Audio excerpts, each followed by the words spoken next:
Hello welcome back to my channel ఋషి Chandu mini vlogs. రీసెంట్గా మా హస్బెండ్ చెన్నైకి వెళ్ళాడు 2 days టూర్ కోసము. హైదరాబాద్ రిటర్న్ వచ్చేటప్పుడు ఈ 3 బాటిల్స్ తీసుకొచ్చాడు. అవేంటో చూద్దాము.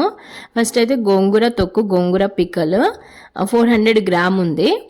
ఇవే తీసుకొచ్చాడు. హాట్ కానీ అంటే హాట్ స్నాక్స్ లేదా స్వీట్ బాక్సెస్ ఏం తీసుకురాలేదు, తనకు టైం దొరకలేదు అన్నాడు.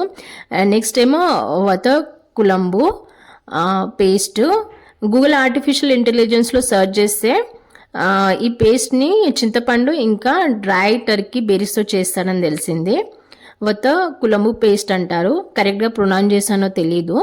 సో నెక్స్ట్ రసం పౌడర్ అందరికీ తెలిసిందే.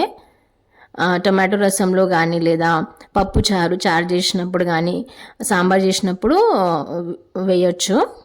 ఇది రసం పౌడర్. ఆ రోజు నేను టమాటో రసం చేశాను. సో 1 tablespoon ఈ రసం పౌడర్ వేసాను. టేస్ట్ అయితే అదిరిపోయింది.